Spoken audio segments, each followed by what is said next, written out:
Welcome to the Explainer. This is where we take really powerful ideas and break them down into clear, engaging explainers for you. So let me ask you something. You ever feel like you're just stuck in a loop? You know, that endless nagging cycle of blaming someone else, complaining about things, or just feeling anxious for no good reason?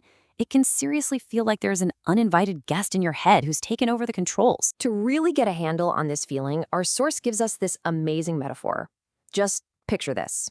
You're at a huge, chaotic, beautiful wedding. There's music, dancing, people everywhere, but right in the middle of it all, there's this one guy, the wedding crasher. And this is where the story gets really good. This crasher, he seems like he belongs, right? He's shaking hands, he's bossing the caterers around, he's taking charge. And everyone just kind of assumes he's supposed to be there. Well, that is exactly how the ego operates.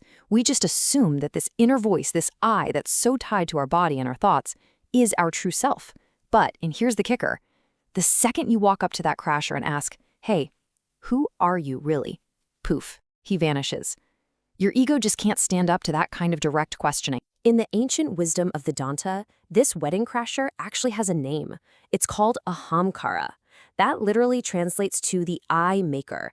It's that false sense of self that's always claiming ownership, saying, I am the one doing this, I am the one enjoying this, I am the one who is hurt. But just like that crasher, it's not the real host of the party, it's a phantom. Now, here's the thing. This wedding crasher, this ego, it doesn't roll solo. Oh no, it brings its own posse, a whole crew of troublemakers that are the real source of all our inner chaos. Vedanta has a name for this crew too. They call them the Arashadvarga, or the 6 inner enemies. And the key word there is inner. These aren't bad guys out there somewhere, they're patterns running wild inside our own minds, creating this pretty powerful domino effect of misery. So check out how this toxic domino chain works. It all kicks off with kama. Not just any desire, but a really binding one. If you get what you want again and again, it can morph into lobha, or greed. But what if you don't get it? Bam, frustration hits. That frustration leads to moha, or delusion, where you just lose your grip on reality. All of this just feeds and strengthens the ahamkara, the ego, the crasher himself. And that leads to the ugly end result, matsarya, which is just jealousy and hatred. It's a really vicious cycle. Okay, so if we can literally see the problem and name the enemies, why is it so ridiculously hard to kick them out? Well, it turns out a lot of us, when we try to find some inner peace, we get caught in one of 2 really common traps. Let's break down these traps. First up, you've got the learning-only approach. This is like being a map collector. You have the most beautiful, detailed maps of the world, you know all the routes, but you never actually leave your house. You sound really smart, but deep down, nothing's changed. On the flip side, you've got the meditation-only approach. This is like hopping in your car and just driving.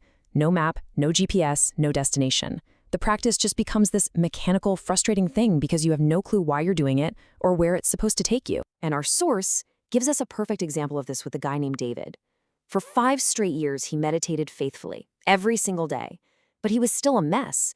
Super reactive emotionally, his mind was all over the place. He was driving blind, totally stuck, because he had the practice, but he was missing the understanding that gives it power. So if those 2 paths are incomplete on their own, what's the real deal? What's the complete path that actually gets us free from the wedding crasher and his whole crew? The solution isn't about choosing a side. It's not learning or practice. It's a complete, integrated system with 3 pillars that have to work together: learning, reflection, and practice. So how does this work? Well, it all starts with step 1, Shravana.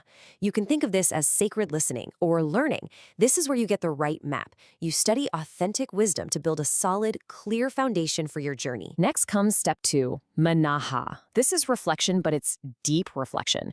This is not about memorizing facts. It's about chewing on the ideas, questioning them, wrestling with them until every single one of your doubts is gone.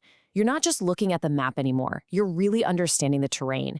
You're making the knowledge your own. And that brings us to the final, absolutely crucial step, nididhyasana. This is the practice. This is the consistent daily meditation. This is when you finally get in the car and start the journey. And because you have the map from Shravana and the understanding from Manana, the practice isn't blind anymore. It's what turns all that head knowledge into a real, lived, gut-level experience. So what happens when you follow this whole path? It's pretty amazing, actually. It's not just about kicking out the enemies. It's about what you find when they're gone. You discover there were these incredible treasures buried under all that noise the entire time. And these are the 6 treasures, the positive qualities that are your natural state. Qualities like shama, this profound inner peace, and titiksha, which is this incredible resilience, a kind of mental toughness that lets you handle whatever life throws at you without getting knocked over.